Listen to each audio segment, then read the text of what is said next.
Good morning 7th class. बेटा ये आपकी आज की वर्कशीट है, वर्कशीट नंबर 10। हमारा ये हिस्ट्री का, इतिहास का ये चैप्टर है दिल्ली सल्तनत का। आपकी वर्कशीट अभी इंग्लिश में आई है, मैं आपको समझा देती हूँ। अगर हिंदी में आएगी तो मैं आपको फिर बाद में फिर बता दूँगी। दिल्ली सल्तनत के बारे में है। Although inscription, points and architecture provide a lot of information, especially valuable are histories, तारीख सिंगुलर वर्ड है तारीख, एंड तवारीख प्लूरल वर्ड है, written in Persian, the language of administration under the Delhi सल्तनत। देखिए, इंस्क्रिप्शन होता है अभिलेख जिसको बोलते हैं, जो चट्टानों पे खुदे हुए रहते हैं। उसके बाद वहाँ पर जो हम पढ़ते हैं उससे हमें हिस्ट्री के बारे में नॉलेज मिलती है, जानकारियाँ मिलती हैं उस टाइम के राजाओं के बारे में। और आर्किटेक्चर, उस टाइम की जो बिल्डिंग्स बनी हैं, उस टाइम की जो, जैसे मान लीजिए लाल किला है, ताजमहल है, जिस टाइम का बना हुआ है वह हमें जानकारी देता है कि किस तरह की वास्तुकला उस टाइम पे लोग प्रमोट करते थे, उससे हमें जानकारियाँ मिलती हैं।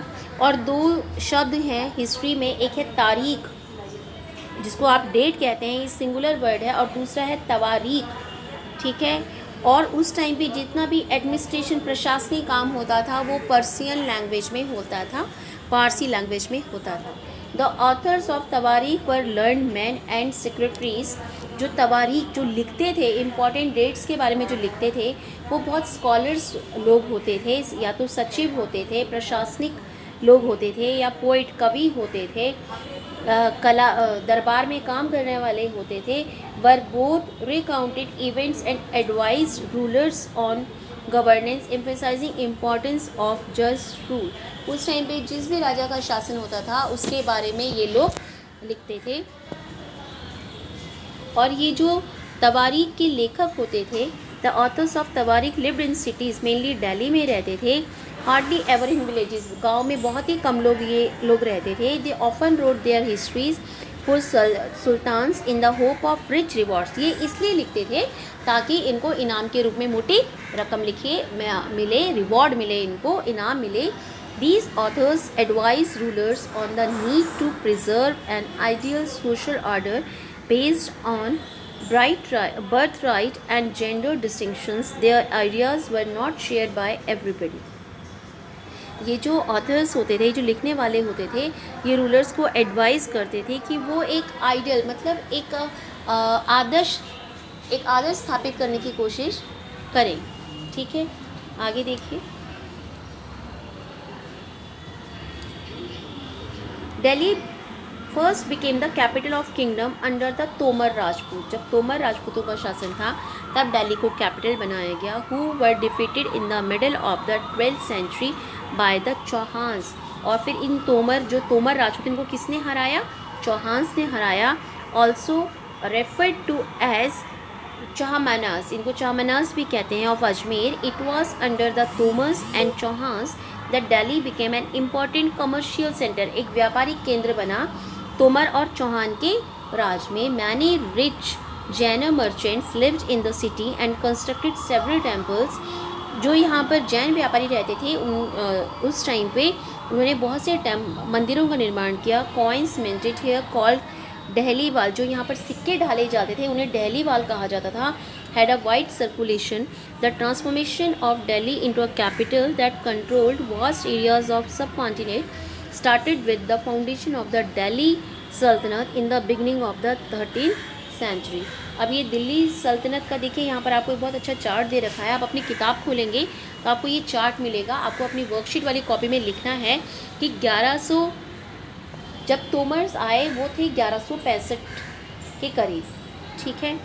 उसके बाद जो तोमर जो राजपूत थे वह उनमें था एक इम्पॉर्टेंट अनंगपाल 1130 से 1145। चौहान आए 1165 से 1192। और चौहान में जो सबसे महत्वपूर्ण राजा था वो था पृथ्वीराज चौहान 1175 से 1192। उसके बाद टर्की के रूलर्स आए 1206 से 1290। 1206 से 1210 में था कुतुबुद्दीन ऐबक। उसके बाद शमसुद्दीन इल्तुतमिश 1210 से 1236। फिर रज़िया सुल्तान 1236 से 1240। फिर गियासुद्दीन बलबन 1266 से 1287। ये सारे थे टर्किश रूलर, ठीक है। इसके बाद आए खिलजी डायनेस्टी 1290 से 1320। खिलजी डायनेस्टी में कौन कौन था? जलालुद्दीन खिलजी 1290 से 1296 और अलाउद्दीन खिलजी 1296 से 1316। इनके बाद आए तुगलक वंश, और तुगलक वंश में कौन कौन था? तुगलक वंश में देखिए गियासुद्दीन तुगलक 1320 से 1324, मोहम्मद तुगलक 1324 से 1351 और फिरोज शाह तुगलक 1351 से 1388। उसके बाद आया सैयद डायनेस्टी, सैयद वंश था 1414 से 1451, जिसका महत्वपूर्ण राजा जो था वो खिर्ज खां था, और ये था 1414 से 1421। उसके बाद आया लोधी वंश, जिसमें जो महत्वपूर्ण था वो था बहलोल लोधी, और बहलोल लोधी का शासन था 1451 से 1489 तक। ठीक है। इसके बाद आपको कुछ क्वेश्चंस दे रखे हैं।